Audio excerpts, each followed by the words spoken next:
afternoon, everybody.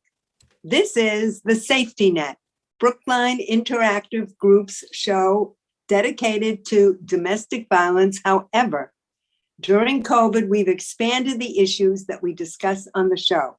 I'm Susan Howard, a local Brookline attorney with a focus on domestic violence, but I don't want to speak very long today because we have special guests.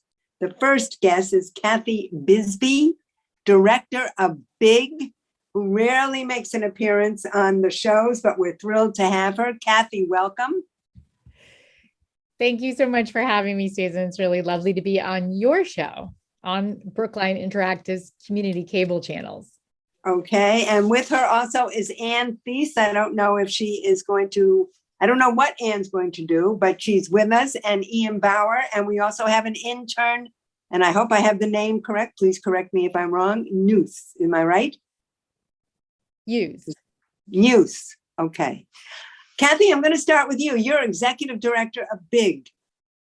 What do you do as executive director, and how did you come to Big? Thanks for asking the question. So I'm the executive director. I've been the executive director for, in December, it'll be 8 years now. Yeah. So it's been a long time. I'm going into it'll be my 15th year of being the executive director at community media centers in 2 different states and 3 different locations across the country.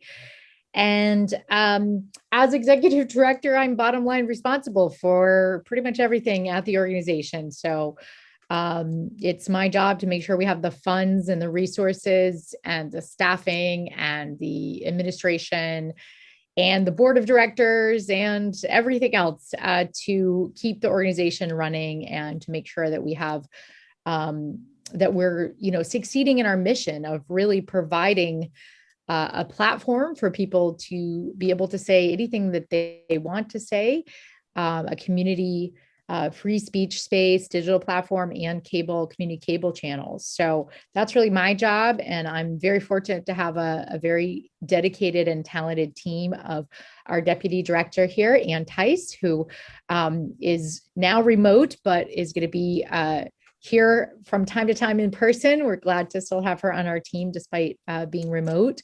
Ian Bauer, who is here on our team in person, and our production media manager, and other members of our team who are here in person, and some who are here in person some days and remote other days. So We're very lucky. We also have a 10-person board of directors who are all volunteers who serve our organization by making sure that all of our policy and our programs and our mission are compliance with all nonprofit laws, but also are really focused on the spirit of our mission, which is to really facilitate community dialogue and make sure that we have the resources to help people like you create your own program on the platforms of community media here in Brookline.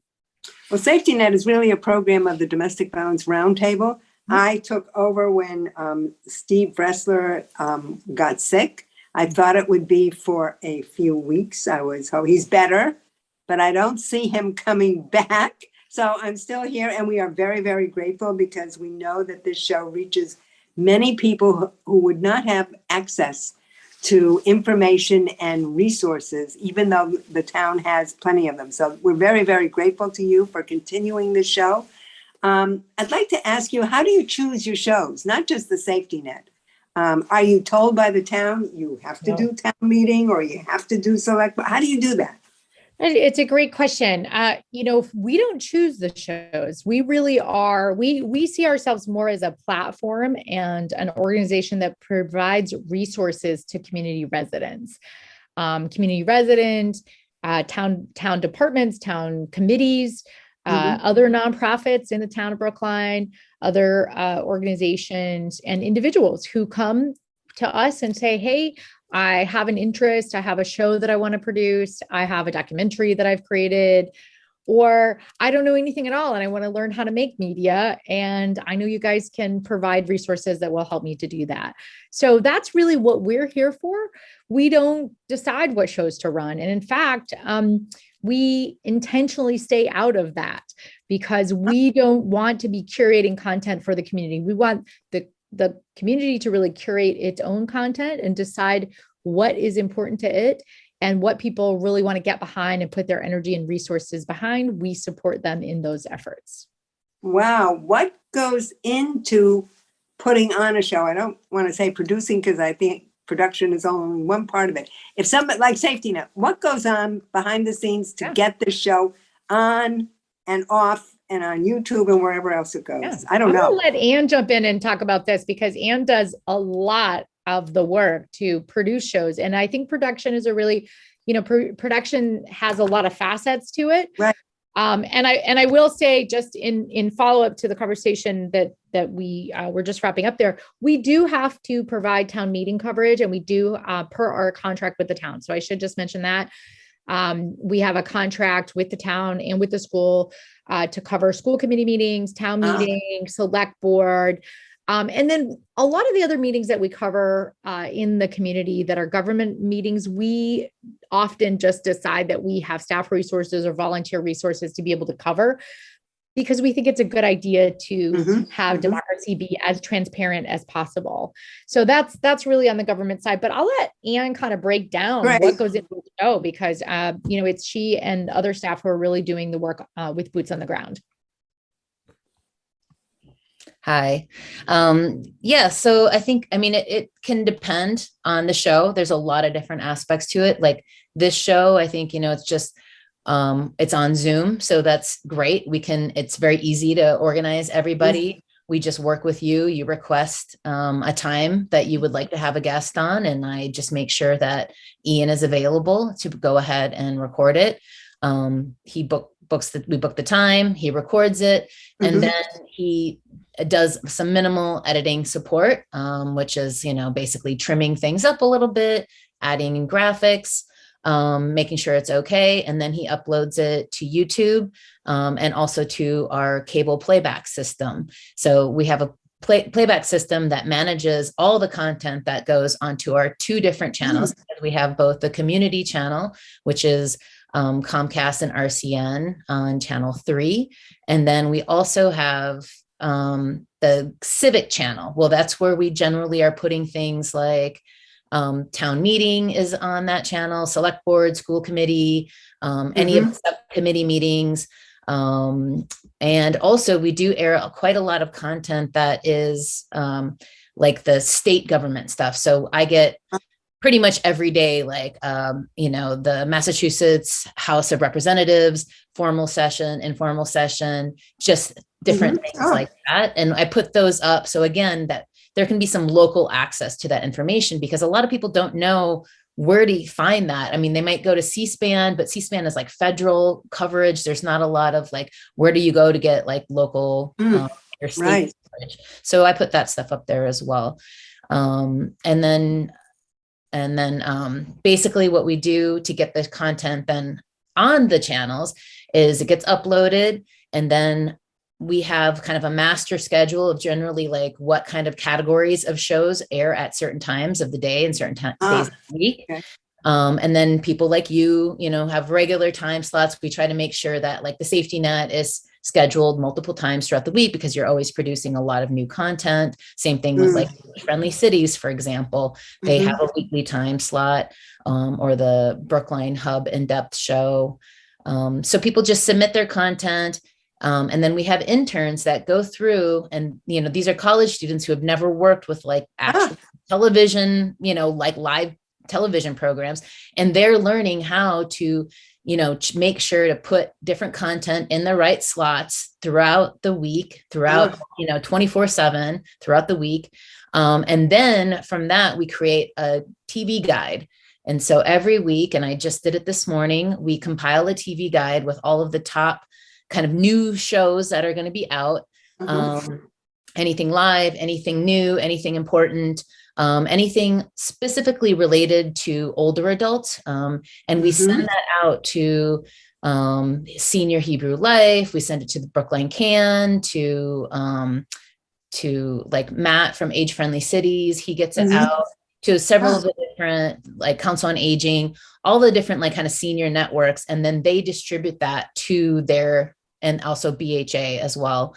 And they send that out to their community so that they can know when they can find really important, timely local content. Right. Oh, unbelievable.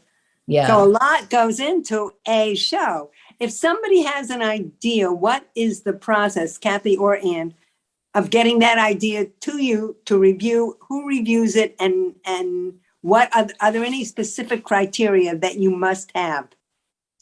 Do you want me to take this, Kathy? Yeah.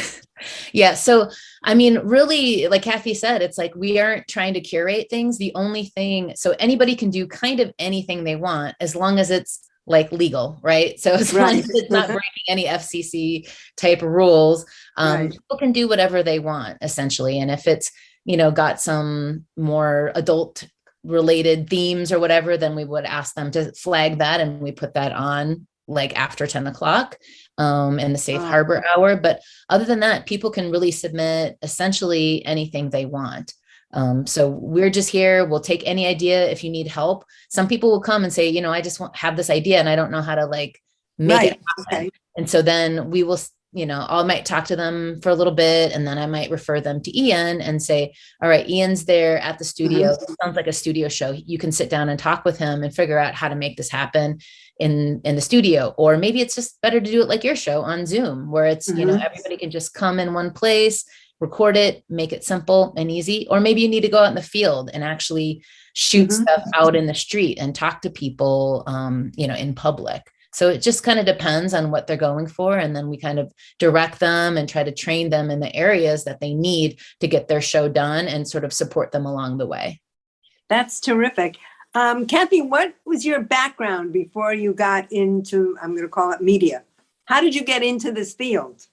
Well, for me, it's never been a really direct path for me. I've had 3 careers. So I started as a community organizer, like former President Obama. I was a community organizer for 10 years. So I worked on progressive political campaigns and candidates in 5 states across the country. Wow. And I had had a very formative experience. I was a low-income kid in Maine and had a teacher. I was on the vocational track, and I had a teacher who realized that maybe I was onto some things that I didn't realize at the time in 8th grade. And she put me in a filmmaking after-school program for gifted and talented. And I never seen myself that way before. I'd never seen myself as technical. I never seen myself as capable of making films. And she taught me how to have some of those skills. And I think for me, that was a really formative experience to realize that I had the capacity to not only make things and create things, but also that I was technical as a young person in the mid 80s. And so that kind of, I think, came back later in life for me when I was a community organizer, seeing media and communications as a tool for really being able to create change. So I was in the tech sector for a long time, and then started making videos and documentaries, worked on a number of documentary projects throughout Latin America and in California, where I was based. Not unlike Ann, who has a lot of documentary background and actually went to school for it. I did not. I'm completely self-taught, and luckily I've had a lot of mentors who have given me those experiences. But I think I really try to pass on what I've learned, and I'm still learning every single day. I'm still learning about media, with the virtual reality work that we've been doing. I really came into community media from a place of my own community organizing experience and storytelling experience, both in Appalachia and in my family being from West Virginia and in Maine, long tradition of storytelling. I feel like our stories are so powerful. I think telling each other our stories is probably one of the most impactful things on creating change in the world. And for people not to feel so alone and to feel connected to each other. And so I think that's really what brought me to this work. And Ann's been at it a lot longer than I have. So I'll let her jump in and talk about her. Wow, what a background. What a way to get into it. Ann, how about you? Well, I actually started off as a cultural anthropology major in college. And, I just got really interested in figuring out like how to make that more accessible to people, because I think that's seen as such a like PhD, all you can do really is like teach at a university. And it just felt very like, that felt very boring and sort of isolating. And so I got into documentary film and changed and sort of did a combined major of documentary film and anthropology. So that's what I want to do, is make films, documentary films. But then the college that I went to was really focused on making media very accessible to the community. And the president of the college I went to, Antioch College, actually had started up community media stations like Big all over the country. And so the curriculum was very focused on teaching young people how to like help other people make media. And I just, again, just as that sort of anthropology just like resonated, and being with people, being with community, being with culture. And so I fell in love with that concept. And then after college, I moved to New York City and got a job at Manhattan Neighborhood Network as a production assistant. And by the time I was done there in 7 years, I was the director of production and education, and just like creating training programs, running all of the productions of studios, edit facilities, all of that stuff. And then I got a job offer in Denver, Colorado, to basically help a new station start up from nothing that had no funding. And it sounded like a fun challenge. So I love the mountains. So I moved to Colorado and did that for 13 years before I started at Big in 2019. Well, how did you hear about Big? Did Kathy recruit you? She did. Yeah. Kathy and I met when we were both living in the West, and she was in California, starting off at a station in California, Northern California. And I was in Denver, and we were the only, well, maybe not the only women, the only younger women on this board of older gentlemen who've been running stations for like 30 years. And we had some ideas that were a little different. And so we became allies on this board, and through a conference together here in Denver, or where I am currently in Denver. So yeah, that's how we became friends since that was like 2008. And so we were on boards together. We've done a lot of stuff together over the years. And the station that I had in Denver got defunded, and so we had a good go of it for like over a decade, and then it got defunded, and so I was looking for something else to do, and Kathy said, "Why don't you come check out my station? It's amazing little station in this amazing little community." Well, what a somehow. Go ahead, Kathy. And somehow we were lucky enough to get her to come to Boston, but it ended up, she said, "Well, I'll come for a year." And I said, "Okay, I'll take it. If you can come for a year, that'd be awesome." And then somehow we got lucky enough to get her for longer, thanks to COVID. So, it's been almost 3 years now. So it's crazy. I can't believe it's been 3 years. So we're really lucky that we're lucky to have both of you. Now that I hear your stories, I'm so glad we did the show. I think the community needs to know where you've been and how you traveled here so circuitously. Unbelievable, really. So I just want to tie it into the safety net. Originally, the show was totally dedicated to domestic violence. Now, I guess we've expanded it to sexual abuse, sexual assault, trafficking, which is becoming huge, sexting in the schools, huge. This is all COVID, and trafficking mainly because of the war in Ukraine is getting more and more and more noticed. I have clients in the Ukraine. I was asked to go to the Ukraine-Polish border to deal with women who were being trafficked. I did not go given COVID. I'm so COVID neurotic. But anyway, Brookline, I think, has done a good job with COVID. But I'd like to know how you think we could even expand our audience, and I'm not putting you on the spot, for the safety net. How can we get more people just to watch it and to learn that things are going on right around us? Yeah. Anne, do you have some ideas, or do you want to think about it? I've got one just from something that came up today for me. I was thinking about just sort of how the conversations that you have about this topic are not just, hyper local or as international as Ukraine, but, we have had for the last 6 or 7 weeks on a massive national scale, a stage of domestic violence with the Johnny Depp and Amber Heard case. And, it occurred today when I think the case got resolved yesterday, but Yes, he lot. got 15 million and she got 2. Yeah. Okay. And no matter what, no matter what your thoughts are about this whole kind of circus, it is very clear to me watching it that, that she is definitely, that her stories are truthful. And I'm very worried about that case going the way that it did, making women who are victims feel concerned about whether or not to come forward, because the message there in this case, no matter where you stand in this case, the message still is, if you're a victim of domestic violence and assault and you come forward, you may be dismissed, you may be ostracized, you may be, have all of your dirty laundry as well out there. And it seems to, the real concern I have about that is that real victims, not that she's not real, but victims of domestic violence and sexual assault won't come forward. That's what happens, I can tell you. Or they come forward and they leave the courtroom, or they don't want to go for it because, first of all, we don't know.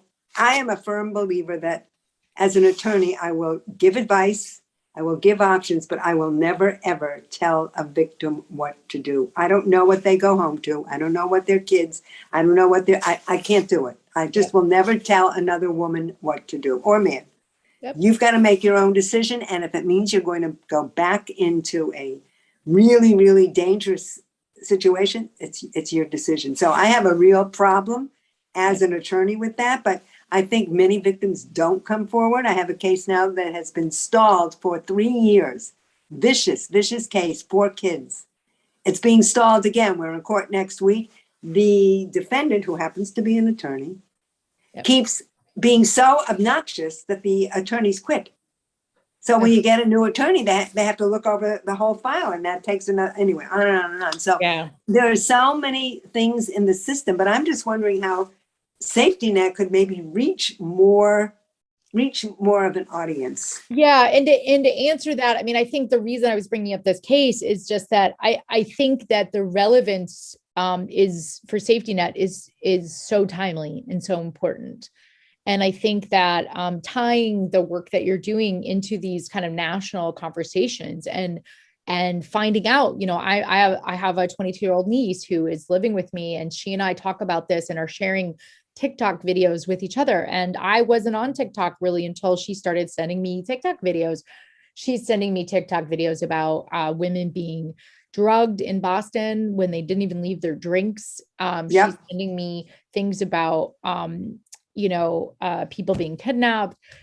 So I think, one of the best things I can do for her in this situation, and I would take this to the broader sense about what you and the show can do, is have these conversations openly. Okay. Have people tell their stories, even if they can't say their names or don't want to show their faces. There's certainly ways to really talk from your heart about your authentic experience. I think the more that women talk to each other about things that affect women, and also the more that you invite men and folks who identify as male to come in and talk about what they know and don't know, because I will tell you, having talked to a lot of men in my life over the last couple of months, especially with regard to the Depp Heard lawsuit, they just don't realize the privilege that they have being male. They don't realize how little they have to worry about their personal safety in these situations. I worry every time I get a hotel room by myself, even in Brookline, about, being kidnapped, being assaulted. Of course, how could I not? It's part of the fabric of our culture now. Oh my gosh, Kathy, really? Of course. Of course. I mean, I think, having had a lot of experience with folks who Wow. have been victims of domestic violence and sexual assault, I'm very aware of what happens in our culture. And I think we can't just have blinders on anymore. We have to be aware of what actually happens. And, things can happen anywhere in any community. It's nice as a That's community. right. And so That's the right. more we can take our blinders off and help others to take their blinders off and tell authentic stories, I think that helps Safety Net to get their Okay. message out by having these really vulnerable, honest stories. It's hard to do. And then I think, sending some of this video content out, both through Big, but also on other platforms. I know you do some of that already, but, getting that out to folks who maybe haven't heard some of these conversations. Right. Is a good way to expand your audience too, because Mhm. the more content you have, the more people, stories that you're sharing, Right. the more interest there is. I do think TikTok is a great way to get younger people involved. And that might be something that, we could put some of your clips or people could share content. That with would be you on fabulous. TikTok. I'm not Sure. very facile, as Ian knows, with any machine. I always say that the day I retire, which is not going to happen because nobody in my family retired, every one of these machines goes right out the terrace window because I'm terrified of them. Even this, getting it arranged. But if we could do something, maybe we can talk offline with TikTok. Let's do Sure. it. Sure. And if Well, you we have other- interns who are telling us about all kinds of things to do. So we're all learning and we can all learn Oh, together. that I would want be great. That hunt would be over to Anne here too and see Yeah. if she has ideas about ways that we can expand your presence. I'm sure because she's been watching the show a lot, she probably has some great ideas about that. Well, I think the one thing is that, I mean, the one thing very particular about Brookline that's great that I've worked in, because I've worked in New York City, I've worked in Denver, and even though Brookline is essentially Boston, it's in a big community, it's its own community, and all of the local content that you see in the news is more focused on Boston. It's not. And so there's a real relevance to Big in Brookline because it is the only really hyper local news source, right? Mhm. And so I think that that's true of a lot of communities around the Mhm. metro area and even Massachusetts in general, and beyond, right? Like this show is relevant. The things that you talk about aren't only relevant to Brookline. They are Right. very relevant to Brookline, but they're also relevant to other communities. And I think, so I think if you could find other attorneys like yourself or other organizations like the Domestic Violence Roundtable that would want to sponsor this show in their own community on their local community media station, I think that would be a way to Good grow. idea.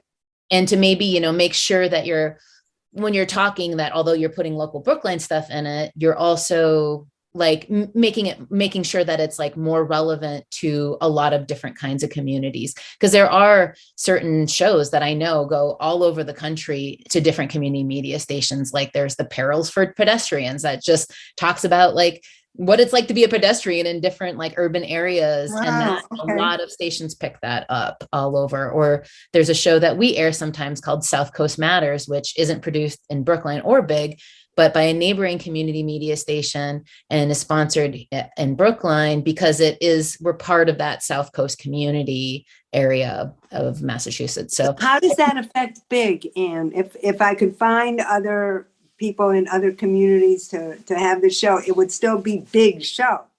Okay. well, it's still your show and it's aired on Big, but it's you can do, I mean, you're a member of Big and you Right. produce your show here, but once it's aired on our channel, it's yours. It's not ours. You can do whatever you want with it afterwards. And so we want people in our community to be able to get the word out as far as possible. So there's no problem there whatsoever. Okay. We just have a few minutes left. How can we help Big? What are Big's needs? What can I do? What can Domestic Violence Roundtable? What can the members of the Brookline community do to help you, to help the station thrive? Well, first of all, I want to thank you for putting on this show because that is one of the best things you can do is you and other members of the community can come in, make content. I mean, this is what we live for. We love to see your content on our community cable channels. They're your community cable channels. They belong to Brookline. We're just helping to facilitate access to these cable channels, to these social media platforms. So come in and make content, become a member. Definitely, if you have the means, any donation of any size, $15, $5, whatever you have, $1,000. We have folks who become recurring members on Patreon. So they give every single month, $5, $10, $50. We have folks who give out of their charitable trust or out of their 401k plan. There's folks who do that. Folks give to United Way, and that ends up with us if they designate us. We're a 100% 501c3 nonprofit. So all donations to us are tax deductible. And it's something that, because the traditional funding that we've had, which is through a per subscriber fee from the cable companies, as you know, cable subscriptions are declining. Right. And so we're losing funding. The town is also getting some of those funds, and they're losing funds. So if you have cable still, keep it. Now, if you have cable, that's how we're getting funded, but it's a very small amount because those cable subscribers are leaving. So, other ways that you can make a donation and contribute to Big are really helpful and really supportive. We have to raise about $20,000 to $25,000 just this year alone. But that's going to go up and up every year because we won't have that traditional funding. Definitely let the, select board and town meeting members know that you support us and that you want to support and see continued full funding for Big throughout the next couple of years. And then I think, the other thing that you can do is, we promote the work that Big is doing to try to help folks become creators, to get more diverse audience members and creators into Big. So one thing that we have are every year we give away about $5,000 in production grants. So we have this year 3 creators who are each making films that are somehow relevant to the community of Brookline, that are each getting both money and also coaching and support in developing their documentaries and their productions, helping to encourage people to apply for that. Certainly, coming in and take classes.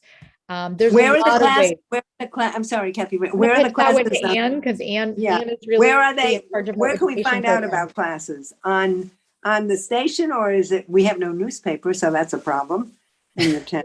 Yeah, well, we do have a newsletter and we have social media. So the classes are usually posted on the website. We don't currently have any classes slated right now. We're actually really excited. We're going to have a new teacher starting with us, a new educator at Big that's going to be starting in a couple of weeks. So we'll, I'm sure, have a full slate of classes in the fall. But they're all like media, graphics, kind of related classes. And we do have youth programs as well. So not like classes that just anyone can sign up for, but we have youth programs. So we have the intergenerational digital storytelling program that we do with Steps to Success. We have the Brainwave program, which is just high school students, junior and high school students around Brookline that come together and do a monthly show that showcases young people's talent. So whether it's like poetry or music or whatever, anything that is creative, films, anything creative that young people do. And also, then we have our internship program as well, where we get high school students, college students that come in and sort of like work with us, learn how to work in a professional environment, and also get to, practice doing their own productions and working with the community or help us in teaching, things like that. Those are all different ways you can support. We also do have production services as well. So although we help you and the community members and people who become members of Big, we also, like make videos as a side service to support other nonprofits, government agencies in Brookline. So there could be special events that need to be covered, or like we're working right now with the Council on Aging to do a series of videos to teach seniors how to use like transit apps, Google Maps, and Uber and Lyft, like ride sharing type apps. So those are all different things that we do to keep Big alive, keep Big growing, and supporting the staff. Supporting the community. We don't have any time left, but I am so grateful to you two for being, we're going to do this again. And I want to know, do you ever present to the select board about what you've just presented here? You might want to get on every year. Just once a year? Well, we meet with them individually frequently. Oh, okay. And All talk right. to them about the contract and of course the extra services. But we were very lucky because the select board approved our application to get ARPA funding. I And was just so going to ask you. Good. they have good. been very supportive of us, and we Good. are really excited to keep working with them on providing these kinds of programs in the community. Fabulous. Well, I hope Ian will run how we get in touch with you at the bottom of the show, if you don't mind. I think that's important. I want to thank you, Kathy and Ann, again for agreeing to be on this show and for supporting the safety net. We're always open to ideas, and offline, I'm going to talk to you about TikTok. I think that's a fabulous idea. Thank you Awesome. both so much. That's it for the safety net for this week. Bye. Bye. Thank you, Susan. Bye. Thanks, Susan.